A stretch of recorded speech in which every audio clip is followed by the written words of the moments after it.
Ever feel like you're living in a gilded cage, you know, kind of stuck by expectations and responsibilities, all the roles you've been handed? Well, try to imagine facing that feeling at just 10 years old as the Queen of the Netherlands. Wow. That was Wilhelmina's reality, Yeah. and that's what we're diving into today. Her world, a life of, yes, immense privilege, but also immense pressure and really remarkable resilience. Right. We've got some great sources to guide us. Excerpts from her memoir, Lonely But Not Alone, Oh, interesting. and a podcast episode titled The Resistance Queen. It really is a fascinating paradox, isn't it? This idea that someone born into the highest position in the land, I mean, literally royalty, could still feel trapped. Right.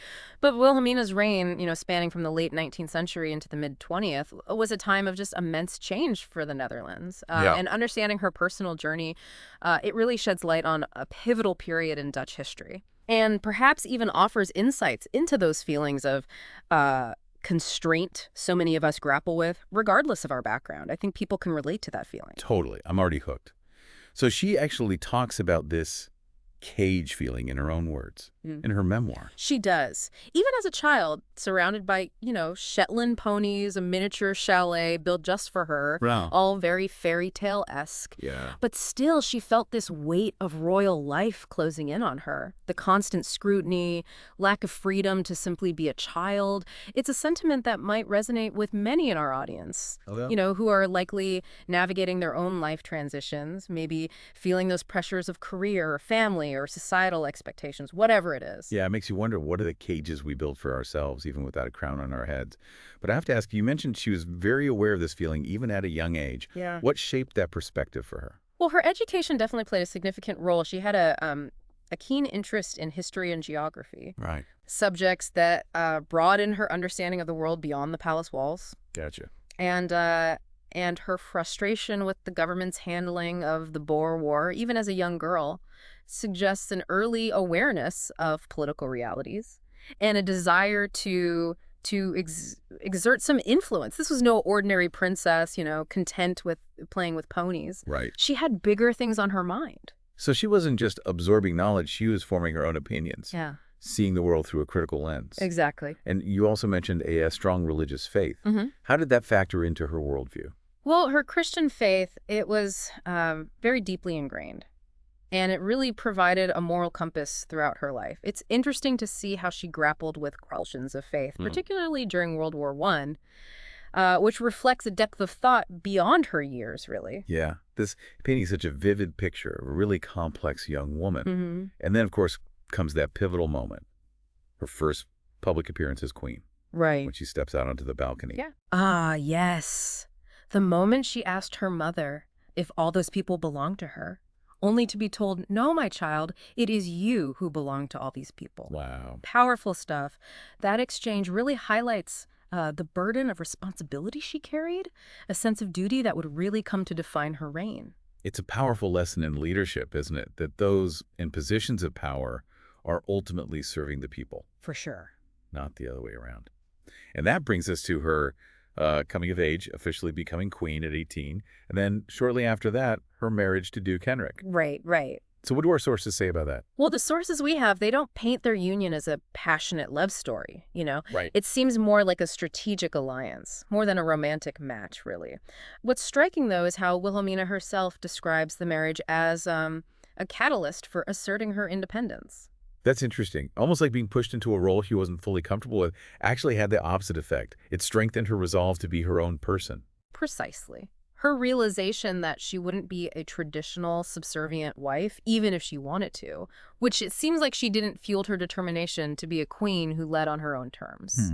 This, of course, caused friction with the political establishment, who weren't quite ready for a queen with such strong opinions and such a willingness to voice them. It sounds like she had a rebellious streak running beneath that very proper royal facade. Yeah, I think that's fair to say. And then amidst these political challenges, there were personal trials as well. Right. Several miscarriages. Yeah. A stillborn son. Yeah, it's a poignant reminder that even with immense privilege, life can deal devastating blows, you know? Yeah, The pressure to produce an era, particularly for a queen, it must have been immense. absolutely. And it's fascinating how she weaves these deeply personal experiences into her memoir, juxtaposing them with the grand sweep of history she was living through. It makes her more relatable, doesn't it? Yes, definitely. This reminder that even queens experience heartbreak and loss. Mhm. And speaking of fascinating juxtapositions, there's this intriguing detail about her potential status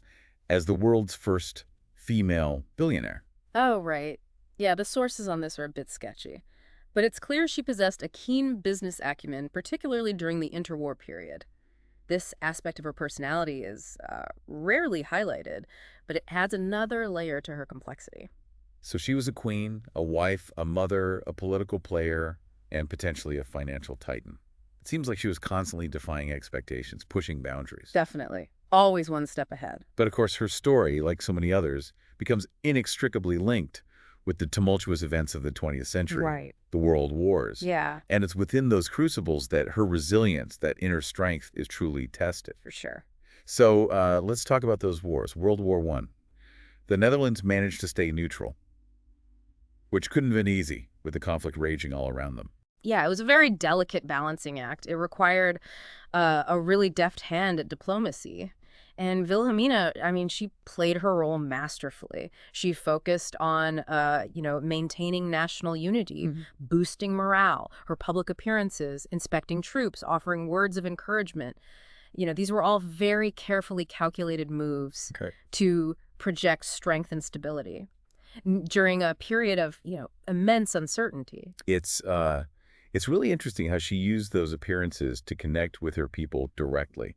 It's almost like she understood the power of visibility, being a steadying presence in the middle of all that chaos. Precisely. She really understood the importance of symbolism, and she used it effectively. And let's not forget her sharp wit, Right. which often, came into play during these diplomatic maneuvers. Oh, yeah. Like that famous anecdote about her meeting with Kaiser Wilhelm of Germany before the war. Oh, you mean the one where he's boasting about the height of his guards? Yes. And she quips back. Quite true, Your Majesty. Your guards are 7 feet tall, but when we open our dikes, the water is 10 feet deep. Exactly. I love that. It's such a brilliant retort. It is. And it really highlights her strategic thinking. She knew how to stand her ground, even when she was facing, a really formidable opponent. And then, of course, the irony of history. That same Kaiser ending up seeking refuge in the Netherlands after Germany's defeat. It's crazy. Imagine the conversations around that decision. Yeah. To grant asylum to the man who, threatened all of Europe just a few years prior. Yeah. It must have been so complex navigating those political waters. But Wilhelmina, true to her commitment to neutrality, she offered him refuge. Wow. It was a controversial move, no doubt, but one that reinforced her image as a leader guided by principles, even in the most, challenging circumstances. Yeah. It takes a certain kind of courage to make those kinds of decisions, to stand by your convictions, even when they're not popular. And then just a few decades later, Europe is plunged into another world war. Right. And this time, the Netherlands isn't spared. They're invaded. The invasion of the Netherlands in 1940, it was just devastating. It forced Wilhelmina to make a really agonizing decision to flee to England. Can you imagine the weight of that choice? To leave your people behind, during their darkest hour. It must have felt like a betrayal, even though, logically it was done for the sake of continuing the fight. She acknowledges that very real pain in her writings. Yeah. She was very aware of the impact her departure would have, the sense of abandonment it might create. But she also felt this really profound responsibility to continue her rule, to be a voice for her people on the world stage, even from exile. And she didn't just sit back and wait for the war to end. No. Her wartime broadcasts on Radio Orange, Right. the symbol of the daisy brooch. Yes. These all became powerful tools of resistance, offering hope and encouragement to those living under occupation. Those broadcasts, I mean, they were a lifeline for the Dutch people. They provided, news updates on the war effort, even coded messages for the resistance. Wilhelmina really understood the power of communication, of maintaining that connection with her people, even across enemy lines. It's amazing. Something as simple as a daisy brooch, it can become such a potent symbol. It really is. She described it as immaculate white, an expression of sorrow and hope. It resonated deeply with the Dutch people. It was a quiet but visible act of defiance, a reminder that their queen was still with them in spirit, even in their darkest hour. And even more remarkable, I think, is how Wilhelmina's vision for the Netherlands evolved during the war years. In what way? She wasn't content to just restore, the pre-war status quo. The Sure. horrors of the war, the sacrifices made, the resilience shown, all of that, it really, fundamentally changed her. And Yeah. she envisioned a new era for the Netherlands, Okay. one that was built on ideals of justice and equality and, democratic principles. So the war, in a way, radicalized her, pushed her toward a more progressive vision for her nation. I think, yeah, in a sense, yes. She embraced many of the ideas that were put forth by the Dutch resistance, even going so far as to plan for a cabinet composed entirely of those who had lived through the occupation. It was a bold move, a clear signal that the old ways were over Wow. and that a new, more inclusive Netherlands was on the horizon. It makes you wonder what she would have made of the world today. Right? All the challenges we're facing now. It's a fascinating question. But maybe her greatest legacy, it's not tied to specific policies, but rather to the enduring qualities she embodied. Courage, resilience, adaptability. These are qualities we all need, regardless of the times we live in. And that deep connection she had with her people, it seems like that was the driving force behind so many of her decisions. It wasn't just about duty, but a real love and concern for the well-being of her nation. Yeah, you're absolutely right. It's evident in her writings, her speeches, her actions. And I think it's what ultimately made her such an effective leader, especially during those turbulent times. And then after all of that, after everything she had been through, she decides to step down, Right. to abdicate Yeah. in favor of her daughter, Juliana. It might seem like a surprising move, given how much she had invested in being queen. Yeah. But when you look at the timing, it makes perfect sense. The war was over, the Netherlands was on the path to recovery, and Juliana, who had shared in those hardships of exile and, actively participated in the resistance, she was ready to lead. Wilhelmina, always the pragmatist, recognized that it was time for a new generation to take the reins. Yeah, it really does make her more human, Mhm. more relatable, despite this extraordinary life she led. So she steps down. Juliana becomes queen. And what about Wilhelmina? What does she do? She takes up painting. Really? Yeah. It's a detail that often gets lost, in the grand narratives of her reign. But it's kind of endearing, isn't it? After decades of shouldering those burdens of leadership, Yeah. she finds solace and creative expression in the quiet countryside. Yeah, it speaks to a certain kind of peace, doesn't it? This ability to let go of power, to find joy in the simple things Mm-hmm. after a lifetime of, navigating such complexity. Exactly. It's a good reminder that even those who seem larger than life, those who shape history, they're ultimately human beings Right. with their own desires and passions and needs for quiet reflection. And then eventually she passes away. I read that they held a white funeral to symbolize her faith in eternal life. Yeah, very fitting tribute, wouldn't you say? White Yeah. symbolizing, purity, hope, the promise of something beyond this earthly existence. Mm. It's an image that seems to encapsulate her essence, I think. The unwavering faith, resilience in the face of adversity, the enduring hope for a better future. It's a powerful image to end on. But before we do, I have to ask, what does it all mean? What can we, in our own lives, perhaps far removed from the world of palaces and world wars, learn from Queen Wilhelmina?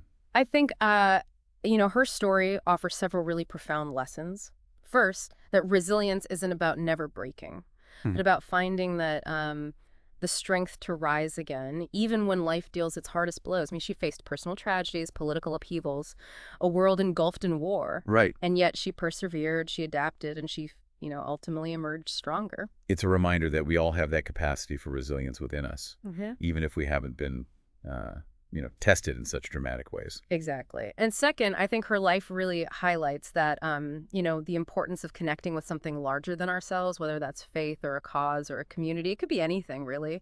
Her deep connection to the Dutch people, her unwavering sense of duty. These were her guiding lights, the sources of her strength and purpose. It makes you think about the things that anchor us, that give us direction, that fuel our own sense of purpose. Yeah.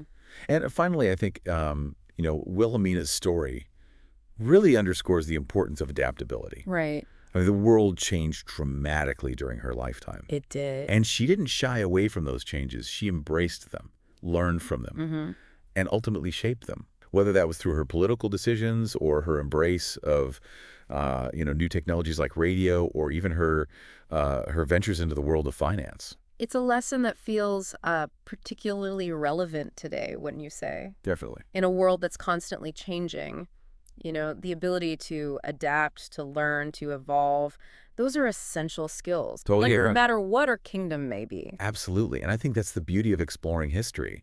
We find these echoes of our own lives in these stories, Right. these timeless lessons that resonate across generations. For sure. It's a reminder that even queens, even those who seem, extraordinary, I mean, they face challenges and triumphs that mirror our own human experience. So the next time you're feeling stuck in your own gilded cage, Yeah.